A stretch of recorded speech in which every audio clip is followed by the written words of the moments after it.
Hi, I am Anna. I come from www.ntvforex.com. CPI inflation rebound continues, but don't extrapolate pace analysis. http ntvforex.com news ID 0A511891112023 092 p.m. Consumer price inflation increased 0.4% in August, further reversing price declines this spring. Core inflation also rose 0.4%, driven by a surge in used auto prices. Despite recent volatility, the trend remains subdued. Rebound in inflation continued, but less widespread. Many of the initial price shocks from the coronavirus pandemic continued to unwind August. The consumer price index rose 0.4%, bringing the year-over-year rate up to 1.3% from 1.0% in July.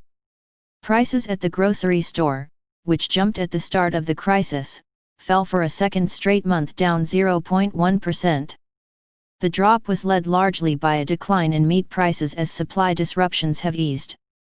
Nevertheless, prices for food at home are still up 4.6% year-over-year as households are eating more meals at home in an effort to save money and avoid exposure to COVID.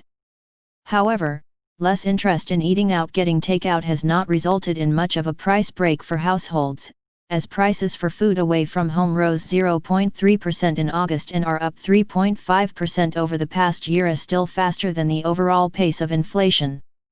At the same time, the windfall from lower gasoline prices is fading, albeit slowing, with the sub-index up another 2.0% in August. Meanwhile, core inflation is bouncing back. Excluding food and energy, prices rose 0.4% and have increased at a 5.1% annualized pace the past 3 months. The strength in core inflation in August, however, was less widespread than in July.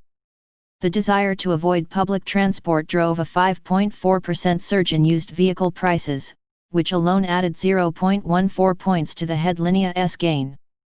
That brings consumer prices for used cars more in line with the recent boom in auction prices, but there still may be scope for further gains the next couple of months.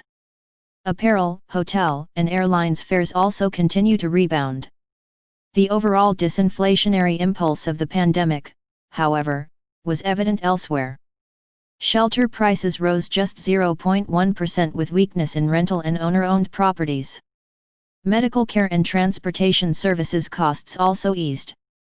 A long way off from testing the FED's new comfort level, any fears of pandemic triggering deflation should be calmed by the definitive rebound in prices the past few months. But inflation is not about to take off either. The pickup in core inflation is more mean reversion than the start of a trend. Measures like the median CPI and sticky CPI that present an alternative way of gauging the underlying trend in inflation besides excluding food and energy suggest the overall trend is more stable than the traditional core has indicated recently.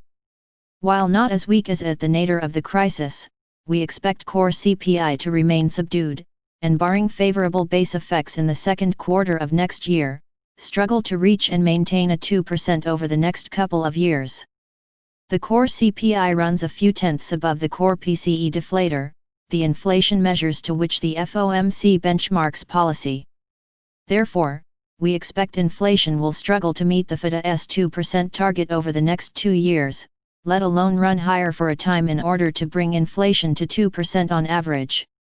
In other words, it is a long time before inflation becomes an issue for the Federal. Download the full economic indicators NBSP. Subscribe our channel to receive the news as soon as possible. Thank you for watching. If you want to read real-time news, text messages to MT5 Expert Advisors page at https://mt5.expert.advisors.